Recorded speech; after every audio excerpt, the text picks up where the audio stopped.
Fala galera, beleza? Tudo tranquilo? Bem, cá estamos nós de novo, né? Professor Léo Arruda, professor de História. E você que está aí, bem-vindo ao nosso Enem para Todos. Já nos acompanha nas plataformas sociais, nos acompanha, junta lá, vem com a gente. Instagram Zag Medicina, YouTube TV Zag, vem, que tem aula pra caramba pra gente aqui. E hoje, uma proposta longa, né? Uma proposta ousada, né? Vamos falar de século XIX, pensamento político, né? Trabalhar os ismos do pensamento político europeu. Depois vamos avançar para a Primeira Guerra Mundial, falando de imperialismo, Segunda Revolução Industrial, unificação de Itália e Alemanha, ou seja, temos muito assunto pela frente, tá? Então me acompanhe, vem junto, pega seu caderno, pega seu material, para a gente trabalhar aqui da melhor forma possível. Então organizei nosso papo de hoje em duas partes. A primeira parte já está aqui, esse mapa mental, para a gente trabalhar 4 aspectos, né? Segunda, Revolução Industrial, liberalismo, socialismo e anarquismo. Depois, vai dar sequência com a Primeira Guerra Mundial, tudo que envolveu esse grande confronto, que na verdade foi a Grande Guerra, né? A Primeira Guerra Mundial é um nome meio zoado, mas a gente acaba usando, acabou caindo no popular, mas foi a Grande Guerra. Amores, vamos nessa, olha só. Pensar o século XIX é muito importante. Eu te digo, sem medo de errar, que essa aqui é uma das aulas mais importantes para você compreender não só o século XIX, mas o século XX e também o XXI, já que estamos aí falando até hoje de liberalismo, né, socialismo, comunismo. Então, para entender isso, precisamos sim retornar ao século XIX e a uma conjuntura muito específica do século XIX, foi justamente a Segunda Revolução Industrial. Cara, o termo revolução, né, traz a ideia de grande mudança. Então você pensa em Revolução Francesa, por exemplo, né, uma mudança econômica, social, política, mas também é encarada o termo revolução, o conceito de revolução como mudança para melhor, né, uma mudança positiva. E é claro que a gente pode debater aqui se foi positivo, para quem foi positivo, né, essa Revolução Industrial. Porém, se você analisar estritamente na questão da produção, é positivo. Né? Por quê? Você aumenta a produção, você transforma, né, os meios de produção, você tem agora mais produtos, você pode baratear esse produto, você produz em larga escala, enfim. Por esse aspecto, a gente pode entender uma dinâmica positiva. Agora, é claro que se você pensar no trabalhador, as relações de trabalho, a situação se transforma bastante. Então, vamos pensar aqui um pouquinho por esse prisma. Né? A segunda RI, ela vai acontecer na França, ela vai acontecer na Inglaterra, vai acontecer nos Estados Unidos, e é um momento que você transforma, você modifica a maneira de produção das fábricas na Europa e Estados Unidos. Antigamente, na primeira Revolução Industrial, século XVIII, você tem ali a transformação, sim, dos espaços de produção, vai sair do artesanato, das oficinas, né, quase que medievais, para o uso da máquina em larga escala e o surgimento de um novo grupo social que é o operariado. Esse operariado, no século XIX, vai se transformar mais uma vez, principalmente porque ele vai crescer muito em número e vai ampliar o seu desejo de participação na política, até para transformar a realidade na qual ele estava inserido. Né? Então vamos pensar aqui um pouquinho sobre isso. A segunda RI, né, ela traz para a gente inovações na produção. Temos aqui novas fontes de energia, né, com destaque para motores de combustão interna, né, que vão utilizar da queima do petróleo e derivados para poder funcionar, e temos também energia elétrica. Né, então as máquinas aqui elas vão ganhar um gás, um up, né, na sua produção, vão funcionar 24 horas por dia. Se o dia tivesse 30 horas, seriam 30 horas de funcionamento dessas máquinas, alimentadas por homens, vão trabalhar em turnos sequenciais e turnos extremamente longos e desgastantes. Né? A relação de trabalho aqui, ela se modifica, ela se transforma. E, dando aqui um valor a esse processo, para pior. Né? O cara vai trabalhar 12, 14 horas por dia, em espaços insalubres, né? Condições de trabalho precárias, salários achatados, não corresponde de fato ao que ele produz, né? Não tem lei trabalhista, não tem descanso semanal remunerado, não tem férias, não tem 13º, não tem licença maternidade, não tem nada que ampare esse trabalhador. A relação de trabalho é bastante dura, é bastante cruel. Né? Esse trabalhador perde parte da vida dele enfiado numa fábrica. E esse trabalhador não é só o homem, temos também a mulher, temos também a criança, né? Se outrora, lá atrás, era importante ter um trabalhador forte, né? Um trabalhador grande para carregar peso, para transportar material na fábrica, agora não precisa mais disso. As engrenagens cada vez menores, né, que fazem as máquinas funcionarem, precisavam de mãos pequenas para lubrificar essas engrenagens, para limpar essas engrenagens, e aí aparece o trabalho da criança, né? Um trabalho pessimamente remunerado, ganha menos do que o adulto, né? Aparece a mulher também na fábrica, ela vai ficar mais comum encontrar mulheres nas fábricas no século XIX. Como eu falei, a questão do corpo, né, de carregar peso, não é mais uma demanda, uma necessidade desse operariado. Então há uma precarização ainda maior dessa mão de obra. Crianças e mulheres entram com força no mercado de trabalho, precarizando, como eu falei, essa situação. Aqui no Brasil, se eu falar de Brasil um pouquinho, né, existiam turnos em fábricas em São Paulo que começavam às 7 da noite e acabavam às 6 da manhã. Eram 11 horas de trabalho para crianças, de 7 da noite às 6 da manhã, com intervalo à meia-noite para a criança poder comer. E era uma comida que ela levava de casa. Levou comida, come, não levou, você que lute. Né? Isso no Brasil. Na Europa era uma área diferente, às vezes até pior em vários cenários. Então a Revolução Industrial, ela traz, né, aumento da produção, necessidade de você buscar mais matéria-prima, de você buscar novos mercados para poder escoar essa produção e precariza ainda mais a relação de trabalho. E a Revolução Industrial, ela também tem um impacto nas cidades, né? A geografia, ciência irmã aqui da gente, né, ela trabalha um binômio que é industrialização e urbanização, né? Até uma brincadeira do tipo, o que nasce primeiro, né? A urbanização ou a indústria, né? Esse jogo lá na geografia. E o que nós temos aqui de concreto, a história vai trabalhar com outro viés, é que as cidades ganham força, né? Elas vão ser mais densamente povoadas, agora é um espaço também precarizado. Eu tenho habitações insalubres, eu tenho quartos pequenos, sem janela muitas vezes, né? Espaços marcados pela fumaça das fábricas, pela falta, ausência de esgoto, de qualquer tipo de higiene, né? De espaços ali completamente insalubres, que propicia, né, a expansão de doenças, que leva à mortandade desses trabalhadores, que nesse modelo industrial vai trocar uma peça pela outra. Morreu um operário, você contrata outro, porque a oferta era muito grande, então você segue explorando essa mão de obra. E a burguesia, ela não vai compartilhar desse espaço urbano com a população. Há uma segregação espacial importante aqui. A burguesia vai viver no subúrbio, né? Aqui no Brasil, a palavra subúrbio não remete ao subúrbio que é o modelo original, europeu, francês, inglês, né, americano, que é o espaço daquelas casas grandes, né, ruas largas, arborizadas, né, o subúrbio, ou na França, o banlieue, né, eram espaços ali da elite, da burguesia, oriunda desse processo da Revolução Industrial. Cabe à população ficar em cidades, espaços insalubres, né, sofrendo os reveses desse processo industrial. A riqueza produzida por essas fábricas não chegou com força a esse trabalhador. Ah, não, mas ele é assalariado. Sim, ele é assalariado. Recebe o salário, que não é muita coisa, gasta consumindo o mínimo necessário para a sua própria sobrevivência e o dinheiro volta para a mão dessa elite que vai concentrar cada vez mais riqueza.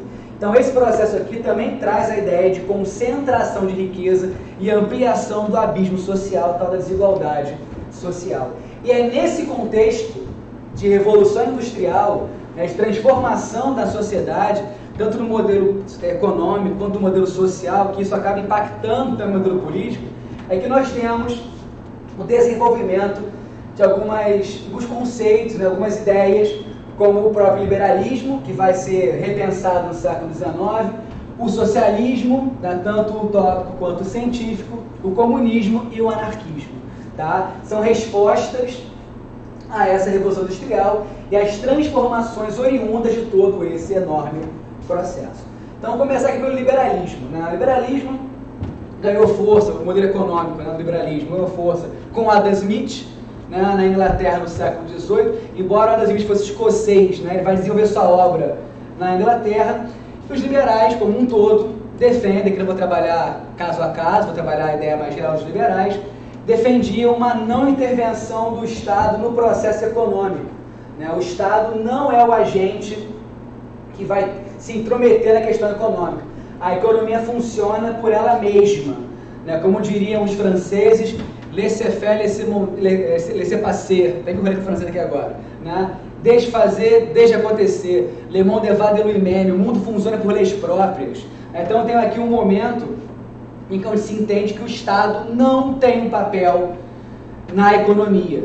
O que é diferente do que se pensava até o século XVII, né? Para você aquele Estado mercantilista, de um Estado interventor, isso é desmontado pela literatura do século XVIII, que vai defender essa livre concorrência, não intervenção do Estado na economia, não regular preços, não mexer com impostos, né? Então, deixa a economia funcionar sozinha. No que diz respeito à negociação de salários, né, e você, alguns pensadores caminhando nessa direção, tentando pensar o valor do trabalho, se entende que a negociação entre patrão e empregado ela é livre. O Estado não tem que se intrometer nas relações de trabalho, não tem que se meter criando lei trabalhista ou estabelecendo salários mínimos.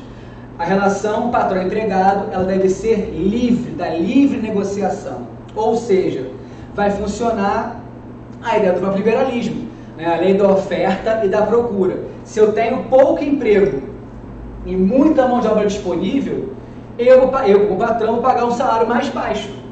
Né? Já que tem muita gente querendo trabalhar, tem poucos empregos, eu pago qualquer merreca, 2 guaravitas, uma bananada, e o cara vai trabalhar para mim. Né? A ideia ali é uma livre negociação, por mais que esse valor não atenda ou não garanta o mínimo necessário para que essa pessoa consiga retornar no dia seguinte.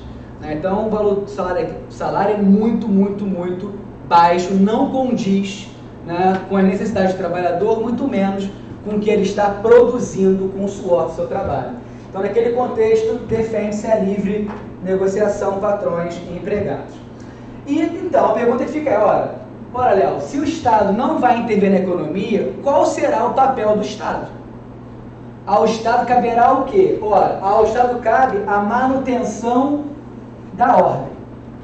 Uma função de polícia, né? Garantir a manutenção da ordem. A polícia aqui faz um papel, né, de não só manter essa ordem, mas garantir também a propriedade privada.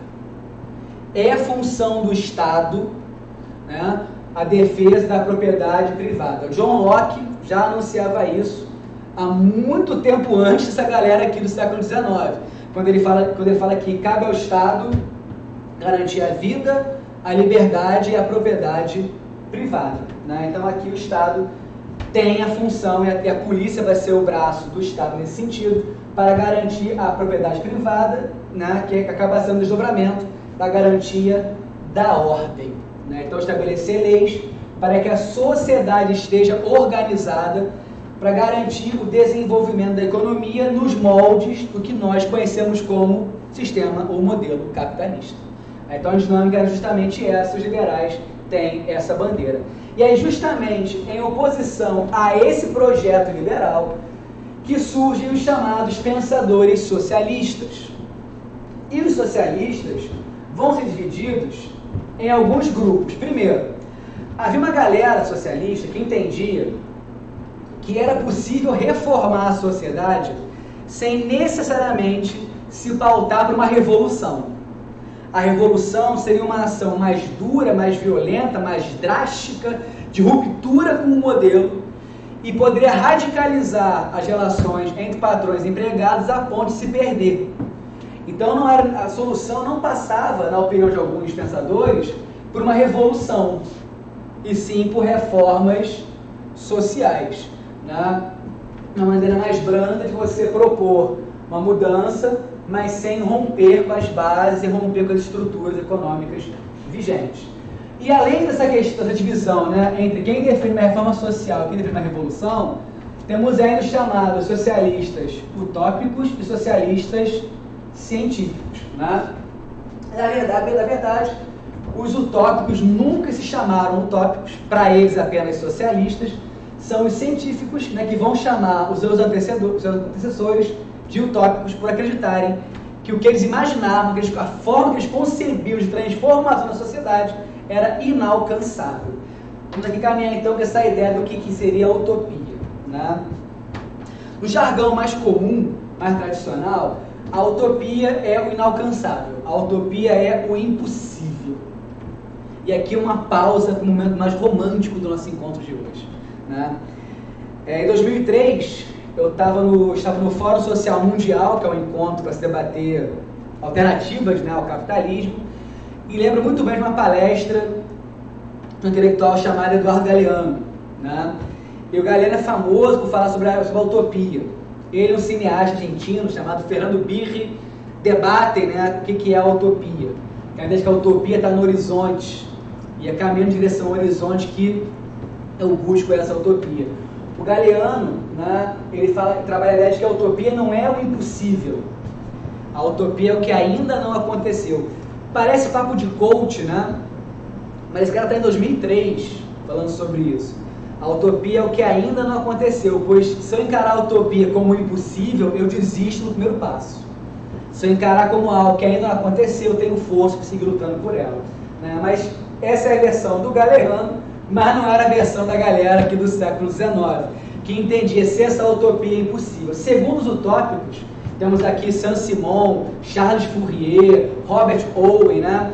A sociedade se transformaria por ela mesma, né? É como se a burguesia um dia percebesse que ela é o agente da mudança e que essa burguesia tinha a possibilidade, estava nas suas mãos, a transformação da sociedade, levando, por exemplo, ao fim da concentração de renda, levando ao fim a miséria. Ela, a burguesia, ciente do seu papel social, entendendo que a fábrica desempenha um papel social, que o trabalho desempenha um papel social, que a terra desempenha um papel social, e esse papel social diz respeito a contribuir com o crescimento, engrandecimento da sociedade.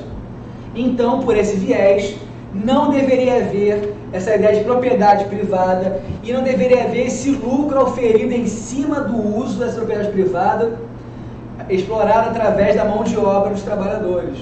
Então, para os chamados utópicos, né, os próprios burgueses seriam os agentes da mudança, pois eles teriam um desprendimento econômico e uma compreensão do funcionamento e equilíbrio da sociedade. Bonito falar isso, né? Bonito perceber que havia um caminho, né? E que essa burguesia talvez um dia acordasse e percebesse o quão dinâmico, né, são suas ações e como ela poderia intervir para acabar com esses males, né, do sistema capitalista que levou a uma grande desigualdade social. Mas não foi assim que aconteceu, né? O burguês não abriu mão do seu lucro, não abriu mão da sua propriedade, o que levou a um questionamento sobre isso. E é em cima desse questionamento que teremos as ações e escritos, né, de dois intelectuais que marcaram também o século XIX, que é o Karl Marx, né, e o Friedrich Engels. Esses dois intelectuais vão formular um conjunto de ideias criticando o capitalismo, criticando esse modelo liberal e criticando também os chamados utópicos, chamados por eles de utópicos, né? Os científicos chamam os anteriores de utópicos, alegando o seguinte: olha só, irmão, esse papo de que a burguesia vai acordar de um delírio e falar que, vamos reformar a sociedade, isso é impossível. Isso é impossível, né? Precisamos de uma ação mais enérgica, de uma ação mais eficiente, né? De algo mais direto. Precisamos repensar essa revolução, né? Essa transformação do modelo econômico e do modelo político, né? O Marx e o Engels entendem que existia na sociedade, e ela era pautada por isso, uma luta de classes. Então esses caras vão dividir a sociedade em classes, né? Basicamente aqueles que detêm os meios de produção e aqueles que são a força de trabalho, né? A força de trabalho é o operariado, o dono dos meios de produção era a burguesia.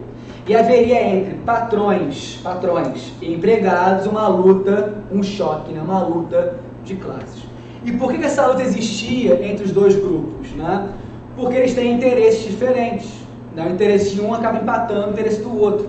Ora, segundo a literatura deles, suas obras, os trabalhadores almejavam uma sociedade mais equilibrada, né? Almejavam uma vida melhor, né, almejavam trabalhar menos, até porque assim teriam mais tempo para viver. Né? Há até uma máxima que diz que quem trabalha mais de 8 horas por dia é escravo, né? Está escravizado, porque você precisa de tempo para dormir, trabalhar e viver. Né? E o operário aqui, que trabalha 12, 14 horas numa fábrica, trabalha e dorme, trabalha e dorme. Então não tem qualidade de vida e o que ele produz não retorna para ele. Né? O dono da força de trabalho, o operariado, como ele só tem isso, ele não tem propriedade, ele não tem renda, né? Ele não tem a loja, ele não tem os instrumentos de trabalho, ele não tem a máquina, nada lhe pertence, né? Ele só tem a força de trabalho. Ele, nesse sistema liberal, ele vai vender a força de trabalho. E pela ideia de livre negociação, ele vai topar o salário que aparecer ali. Né? O Estado não interfere falando salário mínimo é X, valor é esse, mínimo é esse. Isso não existe. Então esse trabalhador vai submeter a uma situação de exploração na mão de obra. E o dono dos meios de produção, nessa burguesia, dono das fábricas, dona da matéria-prima, dono das ferramentas, também dono do produto, né, realizado em todo esse trabalho, essa burguesia, essa elite, esses donos da produção visam o lucro máximo. Então, se o operário visa uma vida melhor, né, isso se desdobra em 1000 aspectos, né, moradia, alimentação, segurança, saúde, esse operário visa uma vida melhor, no universo capitalista, esse operário só tem acesso a tudo isso se ele ganhar dinheiro para isso. Ele tem que pagar pela moradia, ele tem que pagar pela saúde, ele tem que pagar pela educação, ele tem que pagar pelo lazer, ele tem que pagar pela alimentação, tem que pagar por tudo. Vestuário, roupas, né? Pagar por tudo. Então ele precisa de um salário mais alto, né? Que justifique, né, as suas demandas, que atenda as suas demandas. Já o dono da fábrica quer o lucro máximo. Se o dono da fábrica quer o lucro máximo, ele vai pagar o mínimo de salário. Então são desejos ali distintos, antagônicos. Né? E por conta disso haveria a luta de classes. E essa luta de classes só acabaria quando o proletariado vencesse a burguesia. Né? Para Marx, isso era lógico. Afirmava que a luta de classes terá um vencedor. Será esse vencedor o proletariado. O proletariado, ao vencer a luta de classe, ao derrotar essa burguesia, vai estabelecer um Estado socialista. E um dos aspectos curiosos, né, interessantes dessa relação da luta de classes, da relação entre patrões e empregados, diz respeito à chamada mais-valia. Né? A mais-valia, eu vou usar o conceito original, tá? A mais-valia é a diferença entre o valor do que você produz e o valor que você recebe para produzir o que você produziu. Agora eu vou melhorar essa explicação aqui. Né? Porque a mais-valia, ela não é um lucro.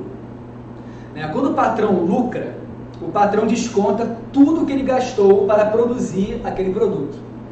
Então o lucro tem a ver com produzir, paguei mão de obra, aluguei, paguei o aluguel do espaço, paguei os tributos, paguei a matéria-prima, paguei energia elétrica, paguei tudo, vendi o produto, desconto tudo que eu gastei para produzir esse produto e esse é o meu lucro. Tá? Esse é o lucro do patrão. A mais-valia é a diferença do valor do que é produzido e o quanto você ganha para produzir esse produto. Né? Eu costumo conversar em sala de aula com os alunos que eu trabalhei no McDonald's. Né? E no McDonald's eu ganhava R$1,03 por hora em 97. Esse trabalho eu produzia Big Macs.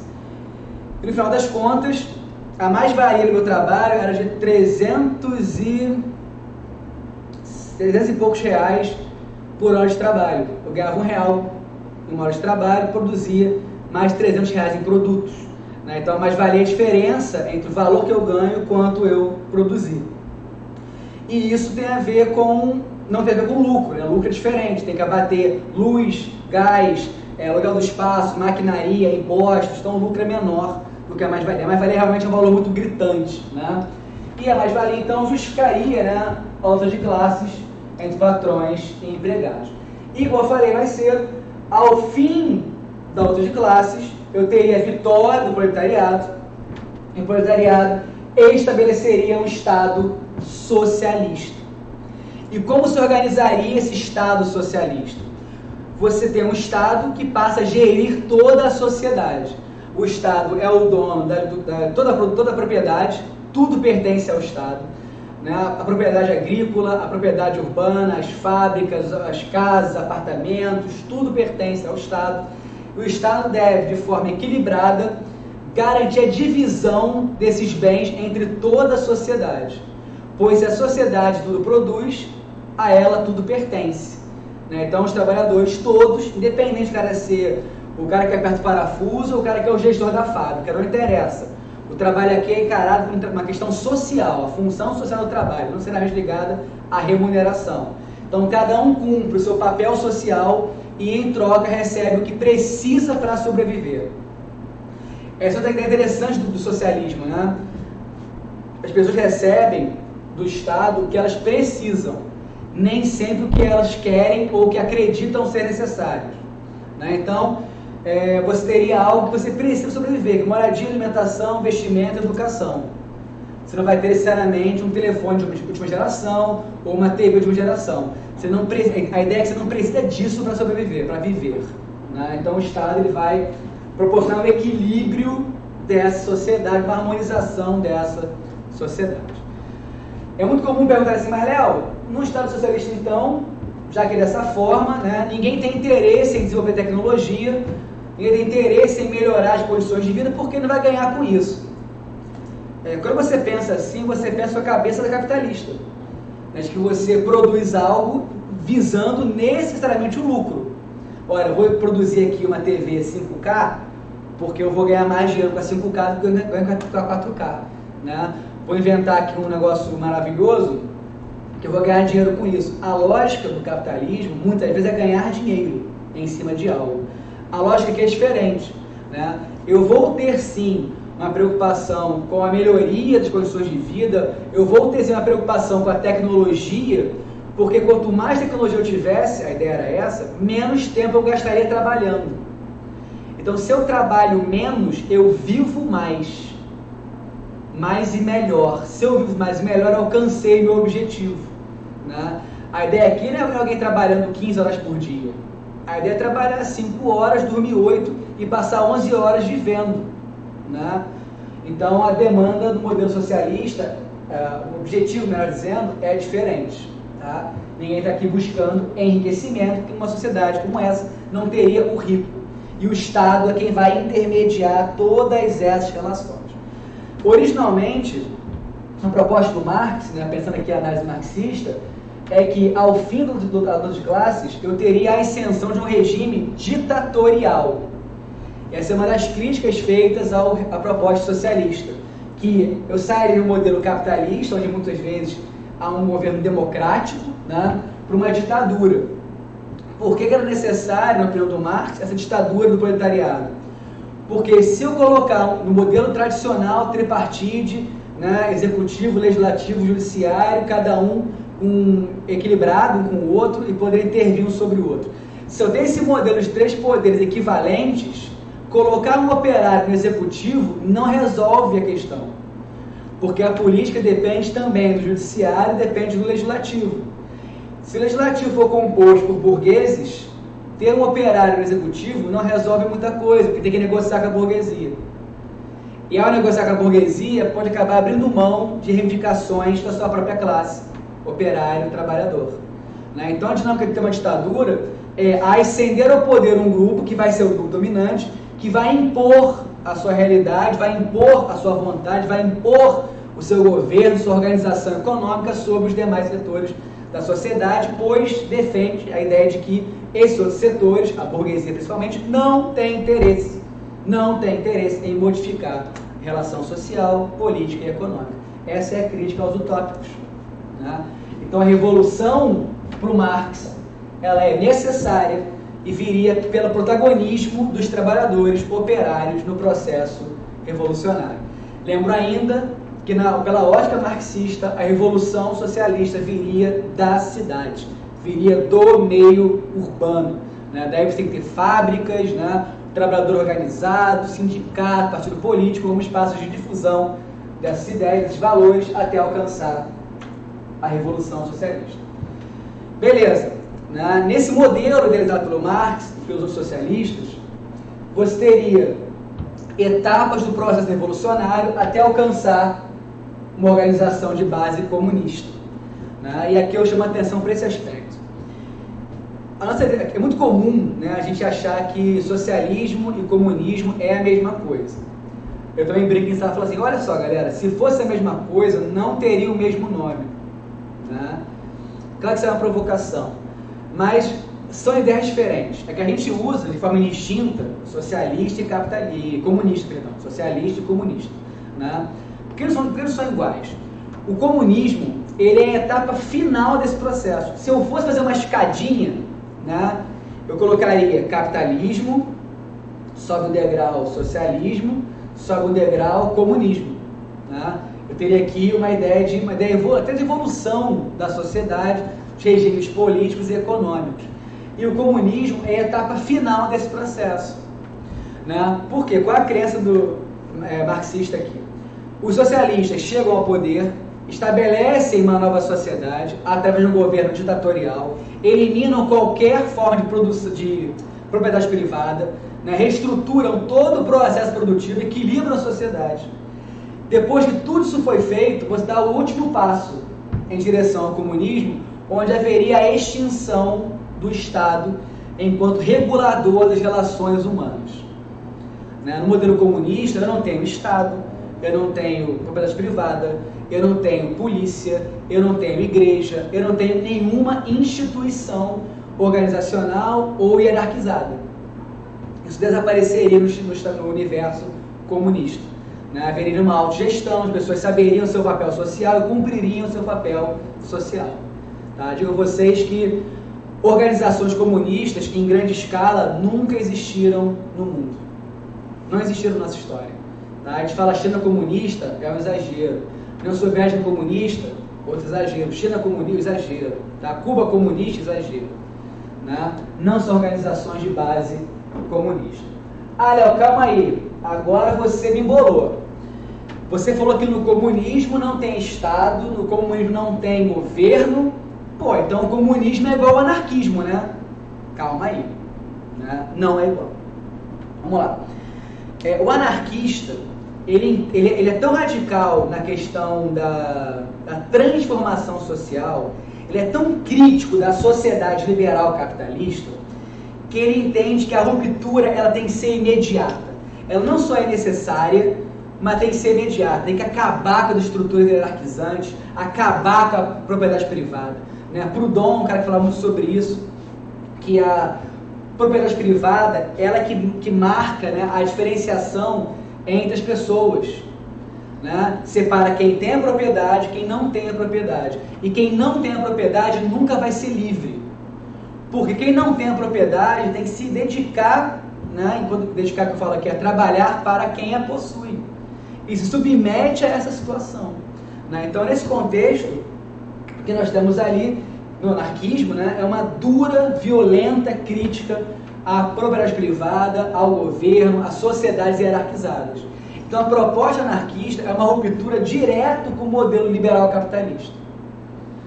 Para o anarquista, o socialismo é apenas uma fase intermediária que reproduz, em outra escala, as desigualdades do capitalismo. Então, para o anarquista, não tem que ter fase intermediária, não tem que ter um Estado gerindo toda a sociedade, não. A ruptura tem que ser imediata, em direção ao fim do Estado, ao fim dos governos, ao fim das instituições hierarquizantes. Né? Então, a proposta anarquista é mais radical nesse sentido. Né? E defende fim do Estado, fim da propriedade privada e uma ideia de autogestão da sociedade. As pessoas se organizariam em grupos pequenos, né, e veriam de forma equilibrada e harmoniosa. Né? Então o anarquismo ele tem essa marca. É muito comum a gente, de maneira bastante equivocada, associar a palavra anarquismo ao caos. Né? Isso aí, fulano anarquizou isso aí. Né? Fulano anarquizou isso aí, virou uma zona. Né? Cara, o anarquismo pode ser muita coisa, mas zona ele não pode ser. O anarquismo seria uma forma de organização social muito bem estruturada, onde cada indivíduo que compõe aquela sociedade vai cumprir corretamente o seu papel, vai fazer o que se espera dele. sem receber ordem para isso. Né? Então, um modelo como esse não pode ser caótico, percebe? Ele tem que ser extremamente bem organizado. Tá? Então, o anarquismo tem essa característica. Ok, galera, tranquilo? Vamos seguir aqui com o nosso papo. Então, teve um apanhado aqui do século XIX, né? A gente começou com a Revolução Industrial, falamos de liberalismo, falamos de socialismo, científico, utópico, e falamos de comunismo. Nesse finalzinho, fechamos com anarquismo. Espero que você tenha acompanhado direitinho aí. É natural ter dúvidas, né? Até porque são temas que despertam, né, curiosidade. Converse, procure a gente, né? Se organizem, troquem ideias, e vocês vão chegar a conclusões bem interessantes de tudo que nós conversamos aqui. Bem, e agora então, caminhando para a segunda parte da aula, seguramente a mais extensa, falar sobre a Primeira Guerra Mundial, que eu, de forma provocativa, vou colocar aqui Grande Guerra.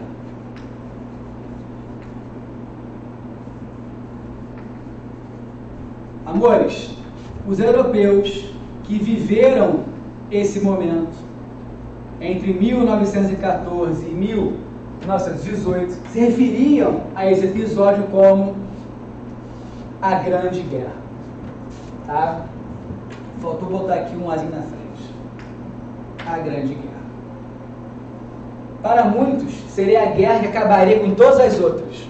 Né? Porque até esse momento, nós temos na Europa e até no norte da África vários conflitos. Temos guerras também na Ásia, né? O Japão na Ásia está se expandindo, faz guerra contra a China, faz guerra contra a Rússia, né? Então temos aqui um contexto de grandes pequenas guerras que deveriam ser resolvidas, e volto a dizer, essa era a ideia dos diplomatas daquele contexto, nesse grande episódio, né? A Grande Guerra. Agora, para tudo aí. Tá em casa, dá um pause na aula. Agora, deixa eu falar primeiro. Né? Pega um mapa da Europa antes da Primeira Guerra Mundial. Essa aula, para essa aula ficar bem nítida pra gente, pegue um mapa. Eu vou falar do mapa, eu vou descrever os movimentos no mapa, mas você precisa estar com o mapa bem montadinho na sua cabeça ou simplesmente do seu lado ali, né, na sua cola do mapa. Tá? Então, por favor, vamos trabalhar esse assunto com os mapas, até porque falar de guerra é falar de geografia, é falar de mapa, né? Guerra tem a ver com território, com conquista, então vamos ficar todos atentos e atentas a esse material. Por favor, então, pausa agora e pega o seu mapa. Despausou, vamos lá, voltamos aqui, amores. Bem, eu vou dividir essa guerra aqui em alguns pedaços, né? Vou começar com vocês falando do que eu vou chamar de contexto europeu. Vamos lá.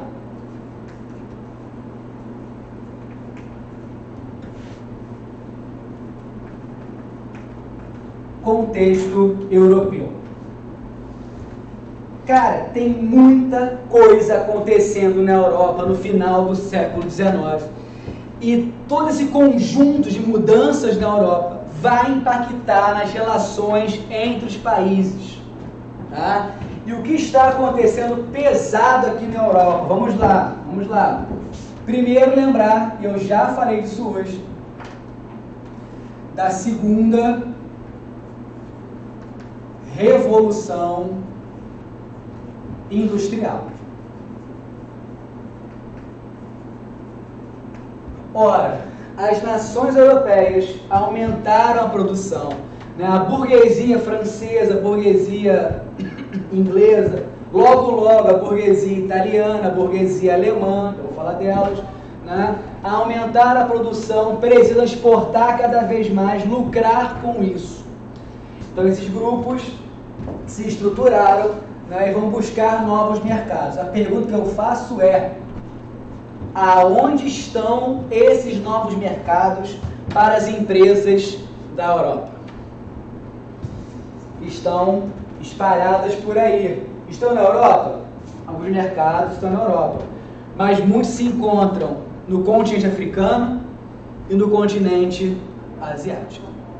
Então, após a segunda RI, a segunda Revolução Industrial, o que nós temos aqui é uma corrida imperialista. Vou colocar para vocês esse imperialismo. Alguns autores preferem a expressão neocolonialismo, né? A ideia de que buscam-se novas colônias. Em certa medida, eu compreendo esse conceito, né? Mas eu prefiro aqui o conceito de imperialismo, que tem a ver com uma anexação deliberada de povos, países, territórios, mercados, né? E a anexação deliberada é sem o consentimento, ignorando, desprezando as realidades de cada uma dessas regiões. Então temos aqui essa dinâmica do imperialismo, principalmente sobre a Ásia e sobre a África. E um dos fatores que evidenciam e materializam esse imperialismo é a chamada Conferência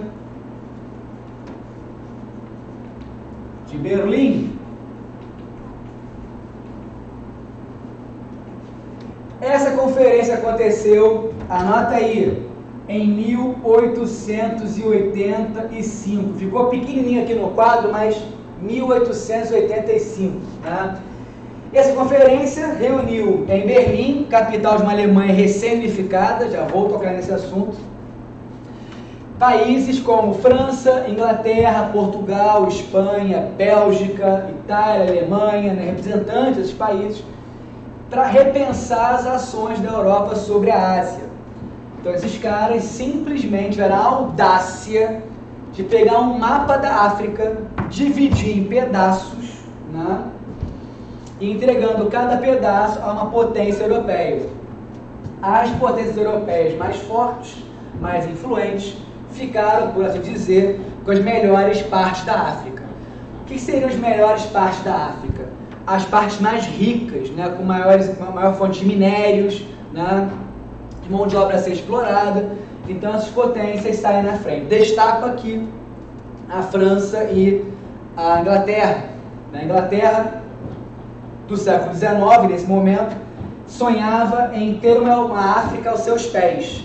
A Inglaterra falava em dominar a África do Cairo, no Egito, ao Cabo, África do Sul, um grande território do domínio dos ingleses. A França sonhava com um domínio total do norte da África. Portugal sonhava com um mapa rosa, rosa homenagem ao embaixador português que estava em Berlim. O mapa rosa seria juntar Angola, Moçambique e as regiões entre os dois países, ali no sul da África. Então houve uma disputa por esses territórios e essa conferência marcou esse momento. Destaco ainda que essa conferência de Berlim desrespeitou as etnias africanas. Tem um mapa sensacional. De novo, eu vou falar aqui, você vai pausar a sua aula, vai pegar o mapa lá na internet e vai voltar para a aula. Tem um mapa incrível, que mostra a África toda partida por etnias e a mesma África dividida pela Conferência de Berlim. Você vai perceber que países como, por exemplo, a Argélia, reuniam mais de 10 povos distintos. Então a França, que vai dominar a Argélia, impõe que 10 grupos que passaram a sua história inteira governando suas regiões, vivendo nas suas áreas, agora vão ter que se submeter a um comando único, e esse comando ele é francês. Isso acontece em várias regiões da África. Busca esse mapa para perceber essa dinâmica das etnias versus mapa político. Tá? Então esse é um aspecto bastante marcado do período. E por fim, para entender esse contexto europeu, lembrar aqui das unificações. Unificações tardias, que vai levar à formação da Alemanha e da Itália.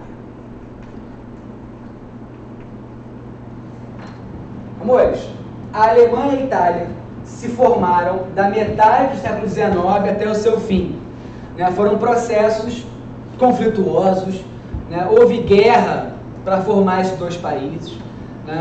A Itália formada após conflitos com a França, com o Império Austríaco, com os espanhóis, A Alemanha se forma após guerras contra a Dinamarca. Sim, alguém fez guerra contra a Dinamarca e foram os alemães, né, os prussianos. Fazer uma guerra com a Dinamarca, uma guerra com a Áustria, uma guerra com a França.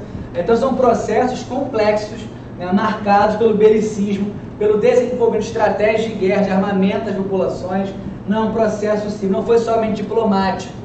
Embora a diplomacia tenha atuado aqui para garantir acordos que, por sua vez, afirmaram as possessões territoriais, essa não foi a tônica do processo. Tá? Temos grandes conflitos, grandes guerras.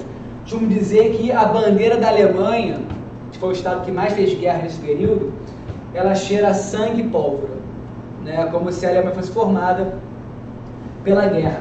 No caso da Alemanha, voltando a ela, destaco aqui a figura de Otto von Bismarck, que estimulou nesse alemão um sentimento de nacionalismo pela guerra. Vamos formar uma nação, né, a partir da repulsa do ódio ao inimigo.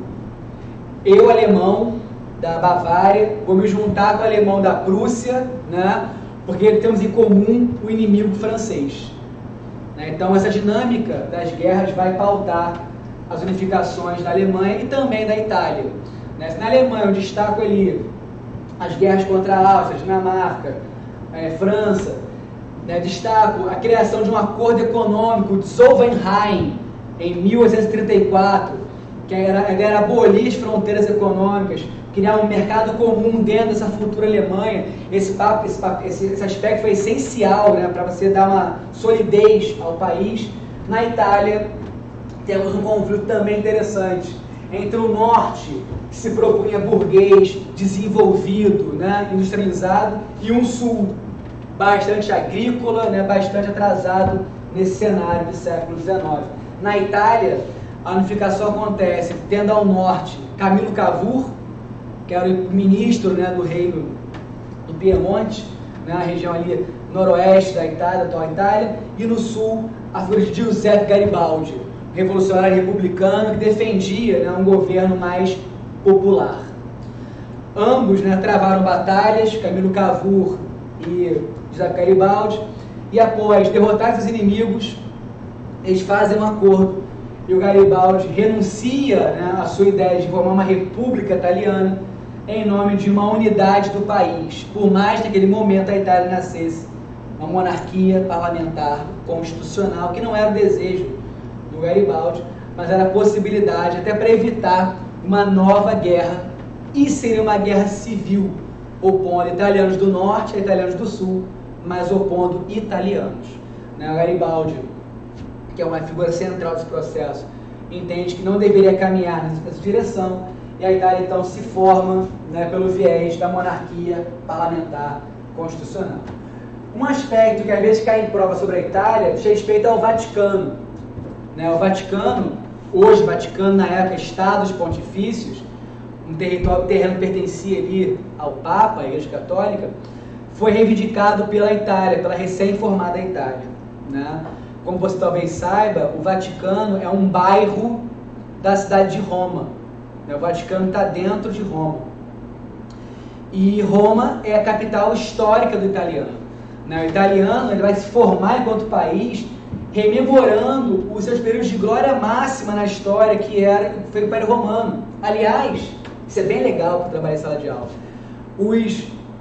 Os sentimentos, né, nacionalistas, tanto na Alemanha quanto na Itália, buscam no passado uma justificativa para o presente. Isso já caiu no Enem, uma questão dificílima sobre o Reich, sobre o Império Alemão. Se o italiano justifica que Roma, que naquele momento pertencia ao Papa, né, a Igreja Católica, deveria ser reincorporada à Itália, pois Roma foi a sede da capital do Império Romano, os alemães justificam a formação do Império Alemão, aqui segundo Reich, né, baseado no Sacro Império Romano Germânico lá da medievalidade. Então a história ela é convocada para justificar as ações do presente. Vou dar um spoiler. Quando Hitler fala em Terceiro Reich, Terceiro Império, ele está evocando o Segundo Reich, a unificação alemã, está evocando o Primeiro Reich, que é o Sacro Império Romano Germânico. A história sempre é utilizada nesses momentos, né? E aqui não foi diferente. Então a Alemanha é formada dessa forma, dessa maneira, e a Itália, né, vai ter a Roma como capital por conta disso. Embora o Papa não tivesse aceitado isso, né? O Papa católico, ele não vai aceitar a ação da Itália, vai se trancar no Vaticano, se dizer um prisioneiro dos italianos, né? E o papado não reconhece a Itália como um país legítimo. Para o italiano, que é muito católico, isso é o fim da história. O italiano precisa que o Papa reconheça o seu Estado. Isso só vai acontecer em 1929, lá com o Benito Mussolini, quando ele assina com um Papa chamado Tratado de Latrão. E por esse tratado, a Roma, né, é oficialmente incorporada ao Estado italiano. O papado reconhece a Itália como um país legitimamente organizado e o Vaticano vai ser criado como um Estado independente. Eu volto a dizer, o Vaticano é um bairro, né, dentro da cidade de Roma, tá? Mas, politicamente falando, é um Estado independente. Beleza? Agora, o que isso tem a ver com as guerras, né? Amores, a Alemanha e a Itália se formaram por volta de 1870. E o mundo já estava, digamos assim, dominado, né? Já estava tudo ocupado. Franceses e ingleses, né, em menor escala, Portugal, Espanha, belgas, holandeses, mas principalmente ingleses e franceses, já tinham se assenhorado dos melhores mercados para eles. Mercados na África, mercados na Ásia, né? E a Alemanha e a Itália chegavam atrasados nessa corrida imperialista. Então, os alemães tentaram em Berlim, nessa conferência, alguns territórios para a Alemanha explorar, né? Alguns mercados para a Alemanha poder atuar. E ela não vai conseguir.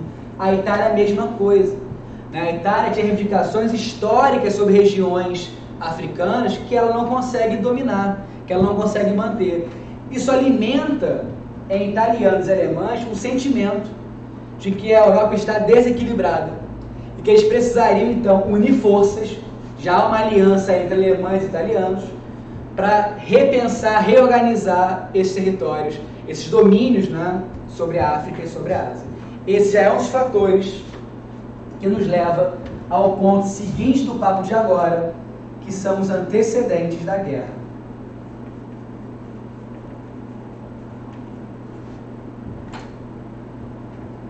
Vamos lá. Antecedentes da guerra. Vou botar aqui do conflito. Não, da guerra pode ser. Beleza? Bem, o que nós temos aqui de antecedentes? Ora, eu já destaquei, já expliquei, só não dei o nome. É o chamado choque de imperialismos.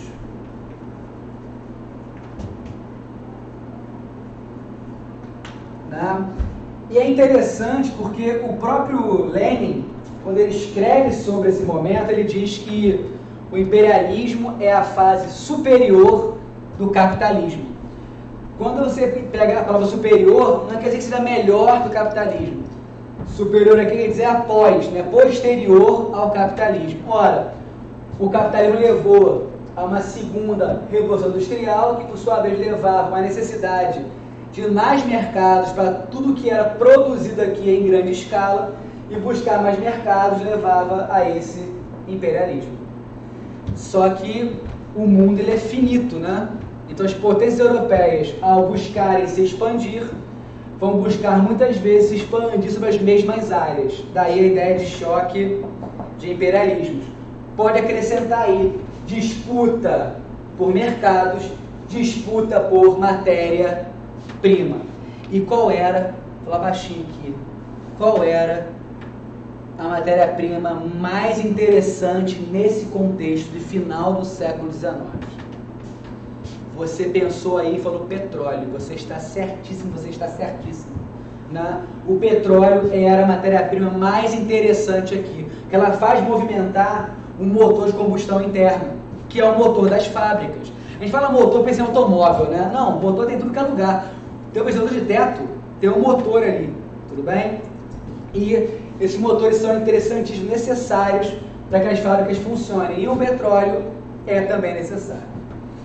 E aonde está o petróleo? Já falei para você pegar o mapa, não falei?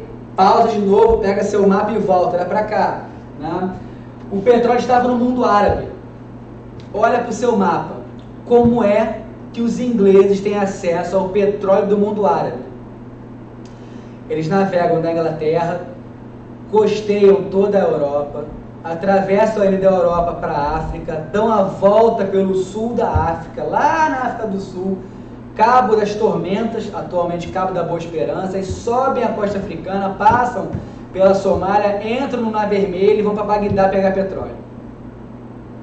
Franceses saem do sul da França, Mar Mediterrâneo, saem do Mediterrâneo por Gibraltar, Trafalgar, que é um estreito ali entre a África e Espanha, Europa, contorna o costo africano e chega no Mar Vermelho, chega em Bagdá.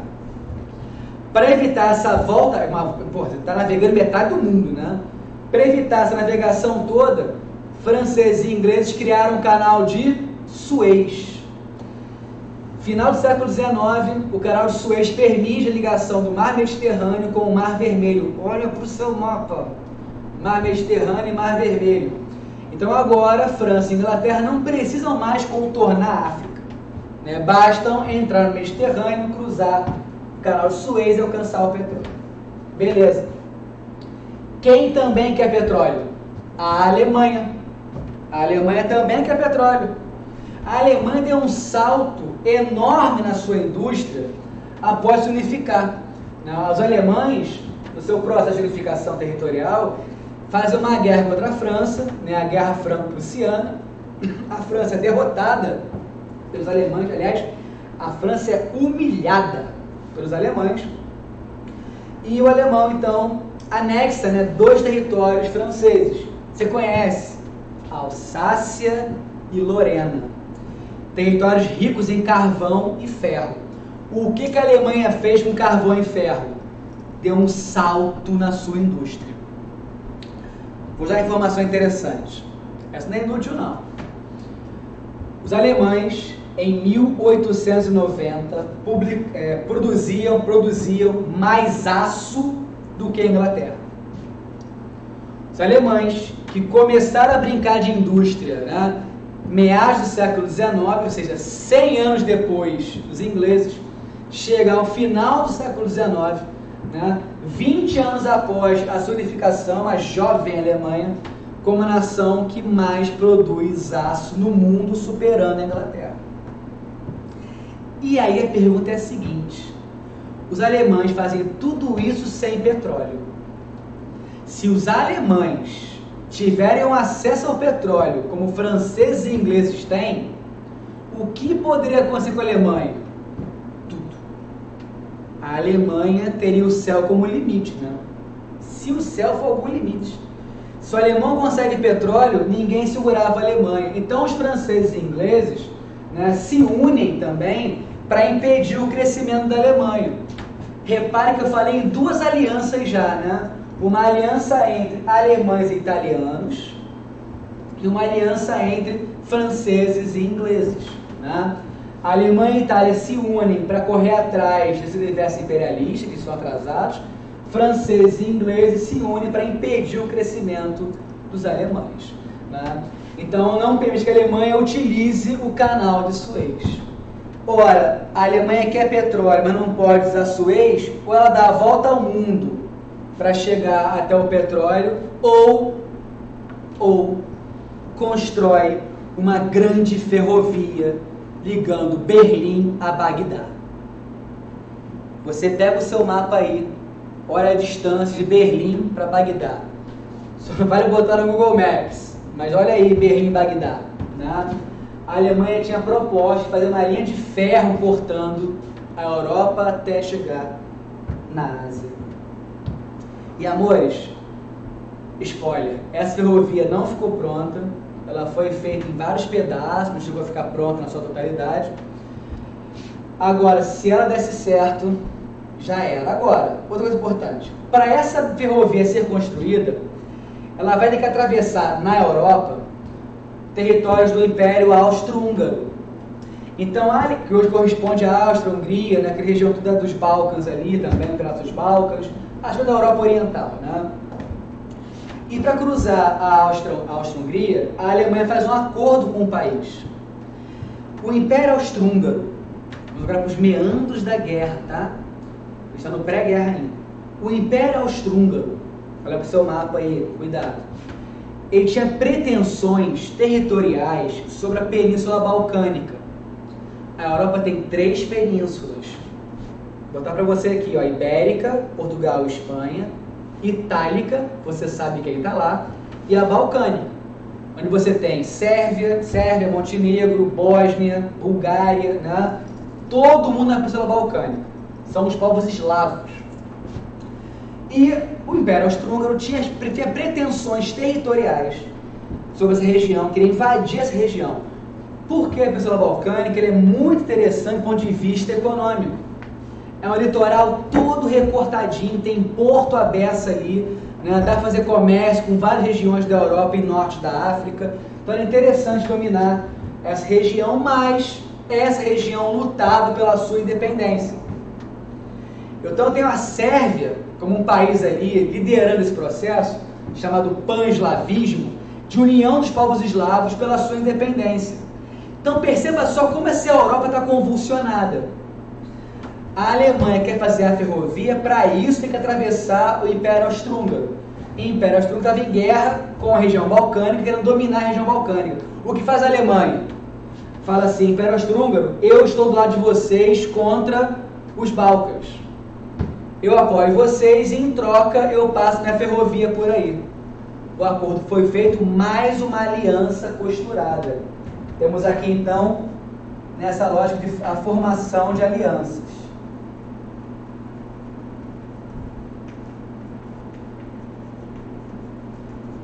Ora, já falamos de uma, né, que envolve, só no cantinho aqui pra gente, ó, a chamada Tríplice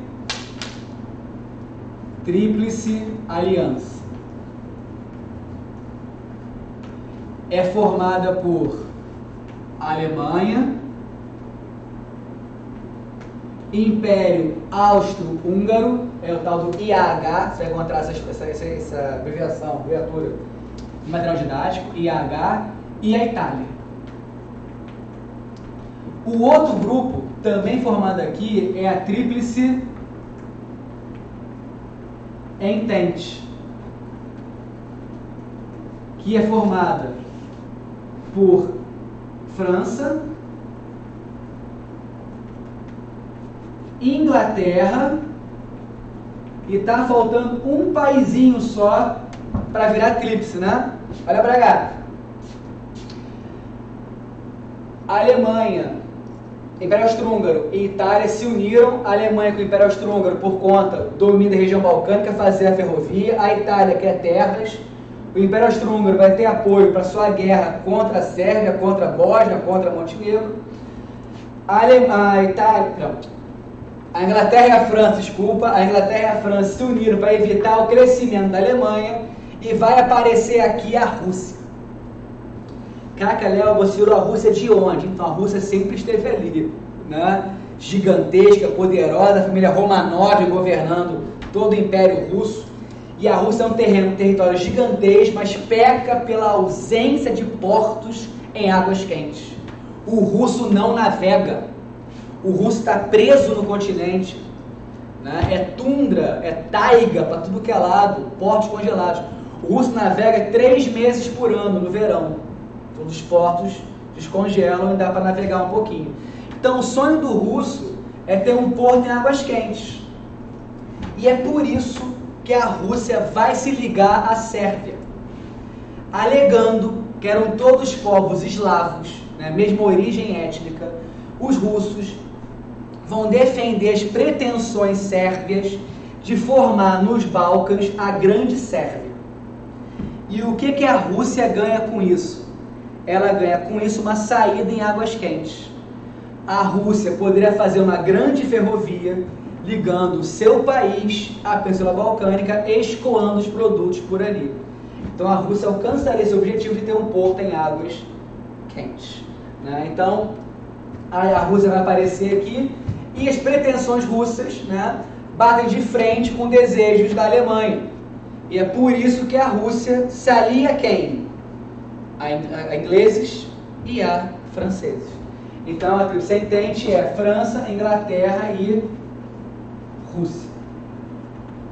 Já tenho aqui os players, né, os personagens, atores, os protagonistas da nossa Primeira Guerra Mundial, ou, como botei no quadro, a Grande Guerra. Foi até aqui, amor, não? Então você vai anotar aí, ó. Coloca aí no cantinho, no finalzinho do mapa mental, a ideia de pan-eslavismo, que é essa aliança dos povos eslavos, Rússia e Sérvia principalmente. Posso ir para a guerra? Vamos para a guerra? Vamos lá. O conflito.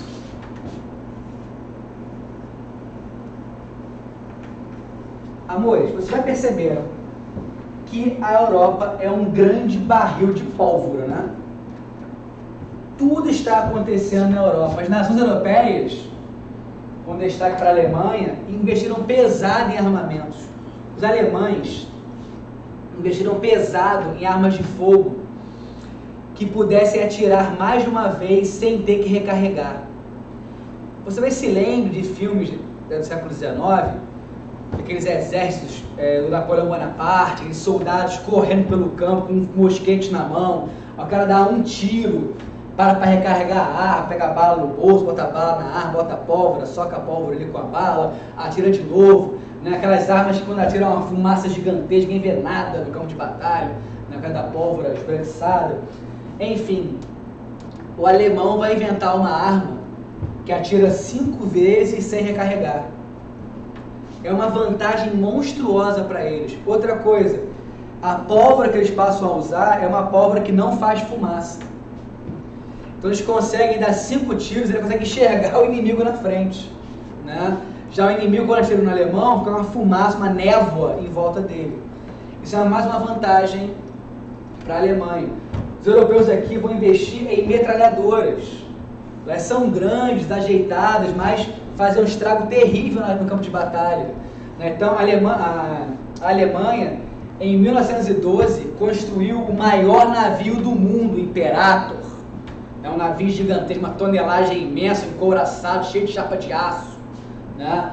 Falava que era inafundável, né? Você fala, existe inafundável? Não sei, eu queria agora, né? Jamais afundaria, pronto, melhor, né?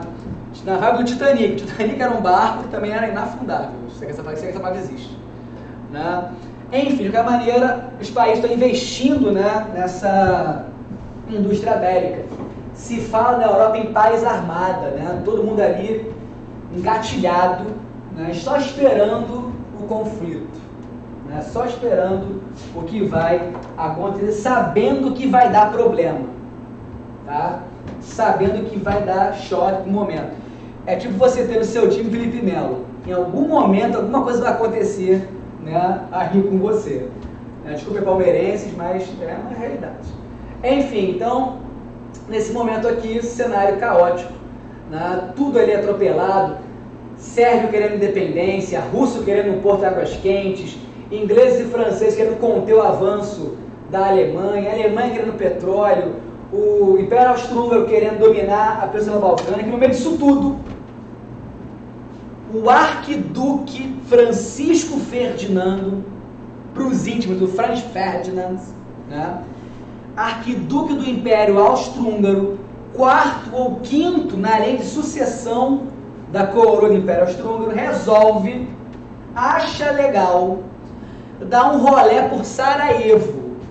Sarajevo, capital da Bósnia, que é uma região que buscava a sua independência, né? Havia interesse da Sérvia em se anexar com a Bósnia contra o Império Austro-Húngaro, e o cara achou legal, no meio daquela confusão, daquele caos, daquela paz armada, dar um rolé de carro aberto dando tchauzinho, que nem a Miss, para todo mundo ali, em Sarajevo. Sabe qual maneira? Ele foi. E aqui, amores, existem 14.113 histórias de como ocorreu o assassinato do arquiduque Francisco Ferdinando. Né? Procure uma versão que te agrade, porque estão todas valendo. Tá? Agora, o concreto é, o cara foi dar um rolé no barril de pólvora, onde só faltava uma fagulha para aquilo explodir.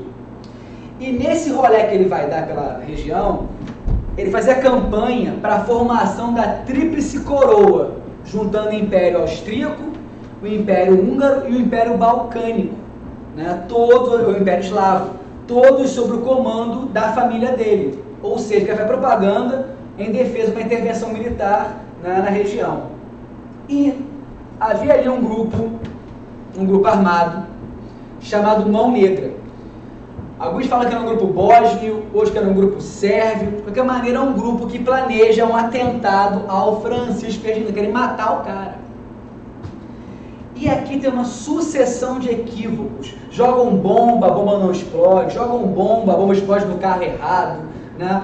Quando você tem ali o ataque, né, a comitiva do Duque Francisco Ferdinando, há um assombro geral. O motorista do carro do Francisco Ferdinando toma um susto, sai correndo com o carro pelas ruas de Sarajevo, né?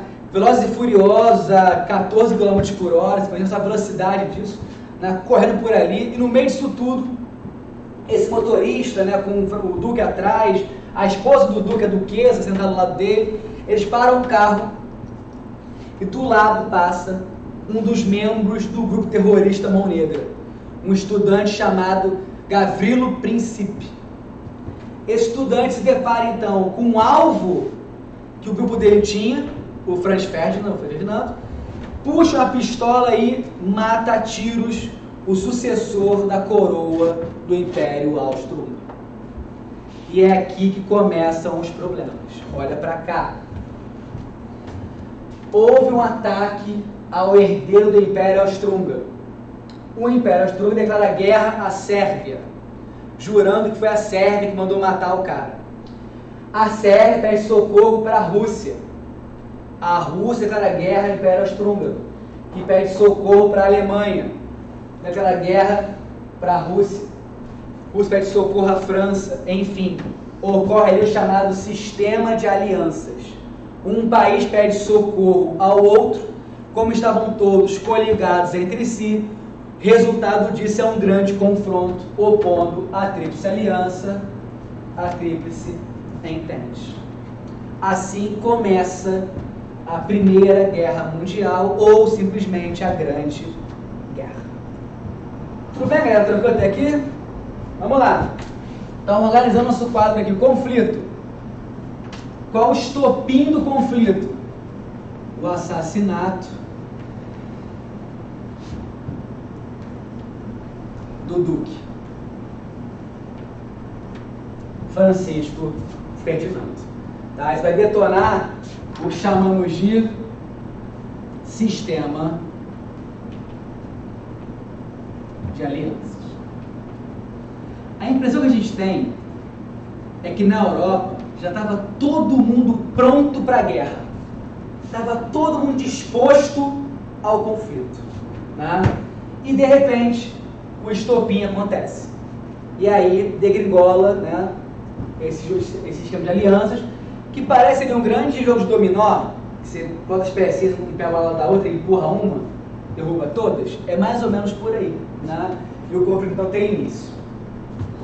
Quando a guerra começa, a Alemanha toma as ações primeiras, no momento que nós chamamos de guerra de movimento.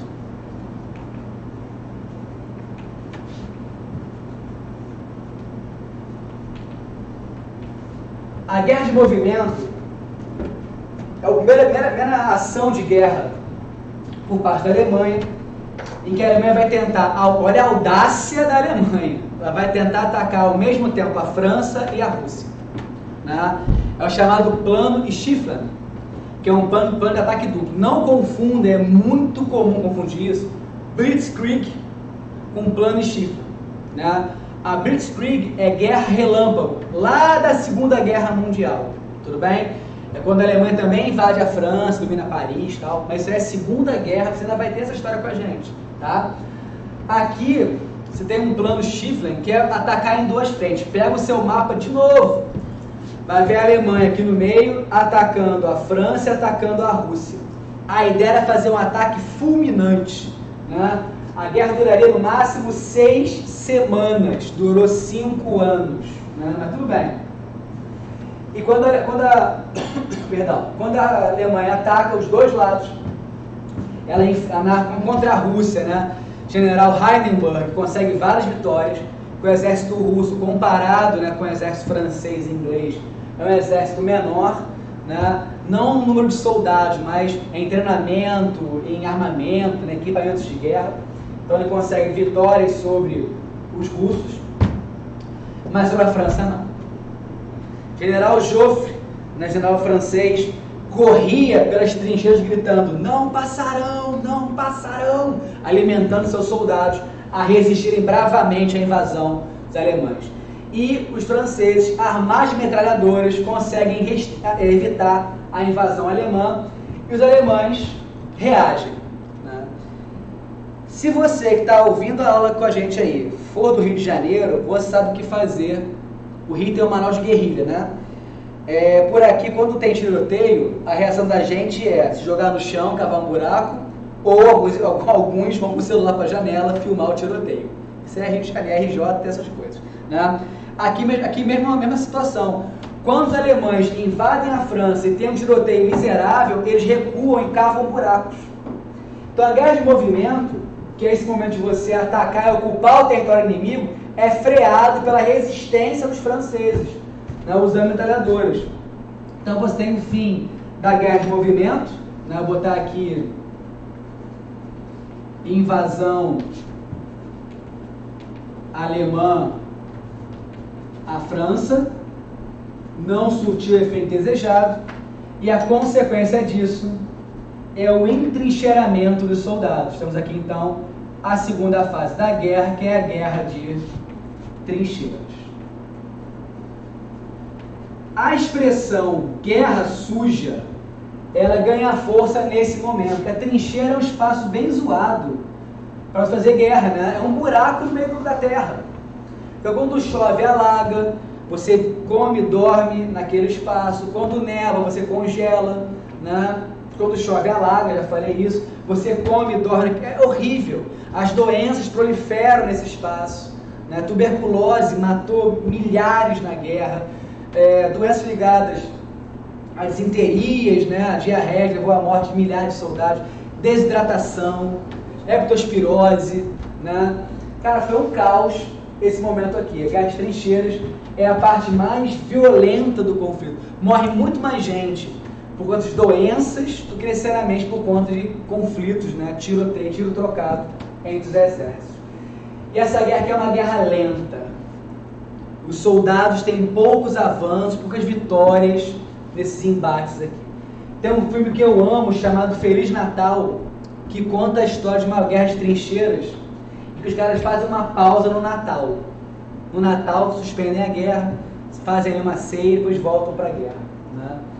Não dê spoiler, isso está na contracapa da caixa do DVD. Sim, eu vi o filme em DVD quando ainda existia isso, né? Mas vale a pena, é um filme bem interessante, vão gostar. E aqui a guerra dá uma esfriada, né? E a Alemanha segue atacando os russos, né? Segue atacando os franceses, perdas de lado a lado, morrendo milhares, centenas de milhares nesse conflito, e a situação ia se agravando. Enquanto isso acontecia, os Estados Unidos, né, estavam financiando a guerra ao lado de franceses e ingleses. Os Estados Unidos sabiam que haveria um lado vencedor dessa guerra, e eles se associaram à Inglaterra e à França. Embora afirmassem, né, estarem neutros na guerra, os Estados Unidos vendiam alimentos, armamentos, roupas, medicamentos para a Tríplice Entente, né, que é o grupo ali de franceses e ingleses. A Alemanha vê com muito maus olhos essa aproximação dos Estados Unidos. Por quê? Porque enquanto houver essa ação americana na guerra, apoiando o pessoal da Tríplice Entente, a Alemanha não ia vencer o conflito.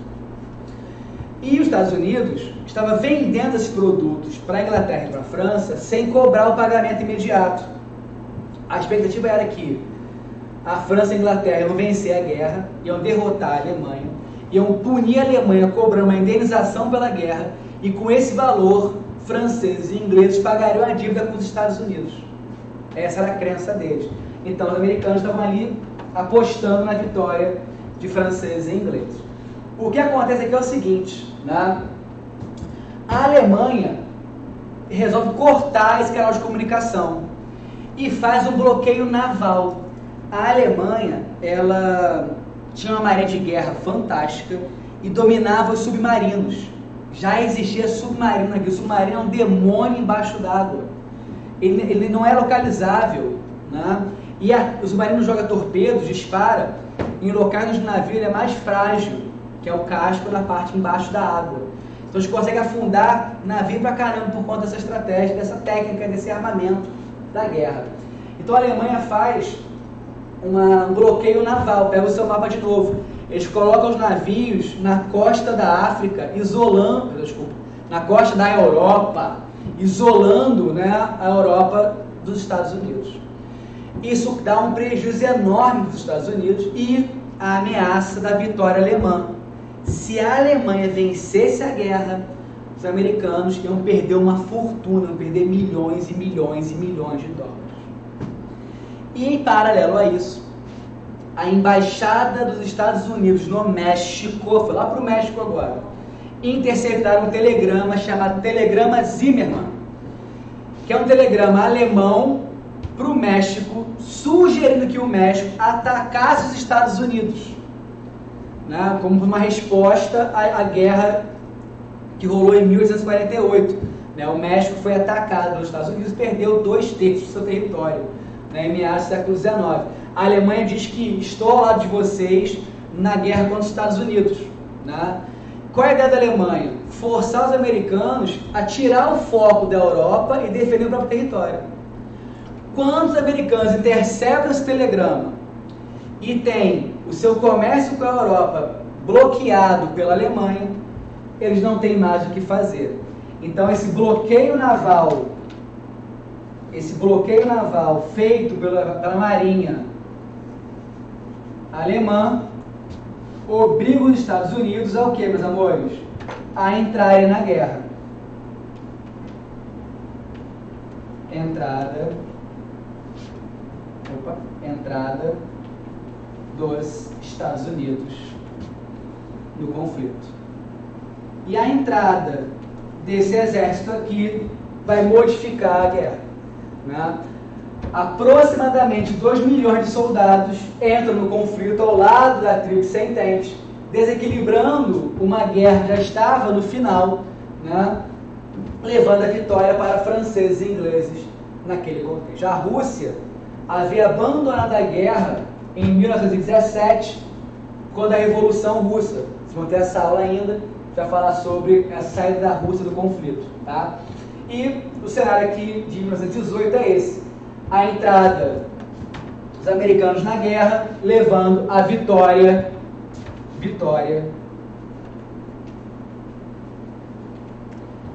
da Tríplice Entente. Ora, vitoriosos na guerra, vamos conversar sobre os tratados de fim de guerra. Eu vou colocar para vocês esses tratados aqui, ó. Vou botar em verde para vocês.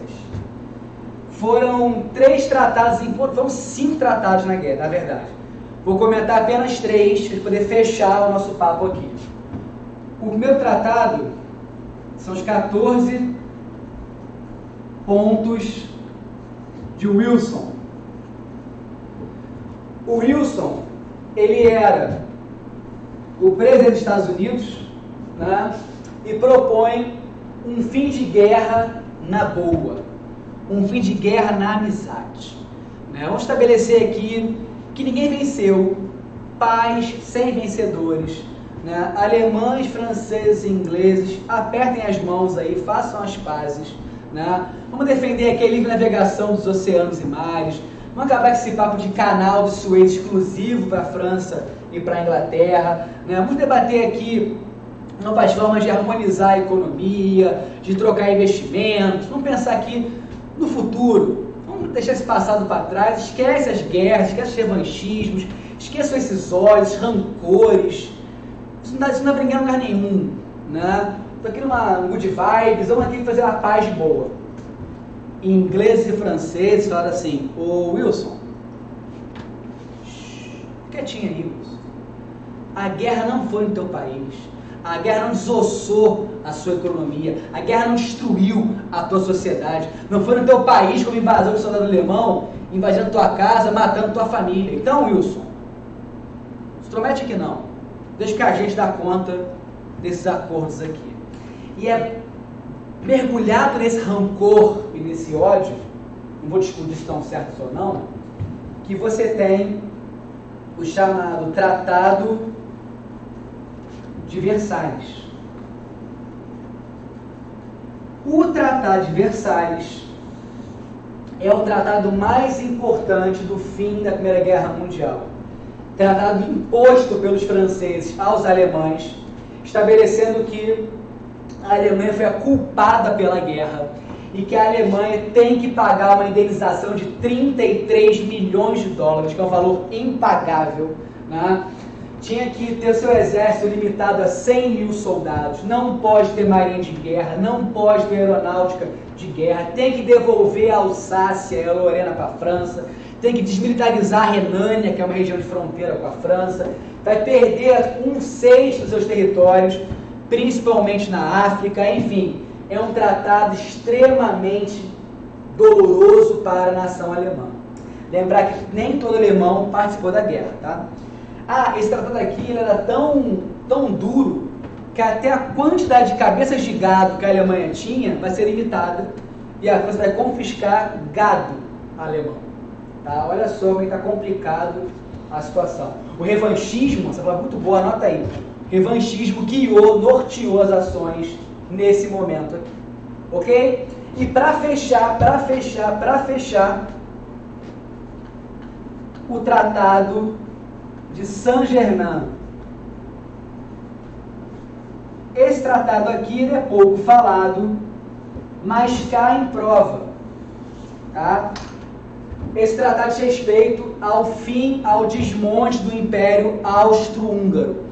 O Império Austro-Húngaro vai ser dividido, né? Teremos ali países como Áustria e Hungria, Bulgária, né? Polônia, enfim. Vai ter uma reestruturação do leste europeu após esse tratado. A ideia é que ele acabasse os impérios, né? Vai terminar o Império Alemão, vai terminar o Império Austro-Húngaro, há um tratado que dá fim ao Império Turco-Otomano, enfim, a Europa vai se reconstruir territorialmente após a Primeira Guerra. Quando você pega os mapas da Primeira Guerra Mundial, antes e depois, fica bem nítido pra gente como esses tratados interferiram na geopolítica, nas fronteiras daquele continente. A Primeira Guerra Mundial chegava ao final naquele momento, mas não ache que ela acabou, né? Há um período aqui entre 18 e 39, 21 anos de entreguerras, quando muita coisa acontece naquela Europa, naquele continente, ânimos, sentimentos, né, guardados nesse período da Primeira Guerra Mundial retornam com força. Você terá a Segunda Guerra Mundial. Para muitos historiadores, trata-se da mesma guerra. Começa em 14 e acaba em 45. Mas esse assunto vocês ainda verão em outras aulas. Queridos, muito obrigado pela paciência de vocês, que chegou até aqui, encarou o desafio, né? Fechamos essa aula, e eu tenho certeza que você não adiantou o teu YouTube da velocidade 1.5, 2.0, porque não precisou, já que eu ia falar rápido pra caramba aqui, né? Beijo para todo mundo, bons estudos, até o próximo encontro. Valeu, galera!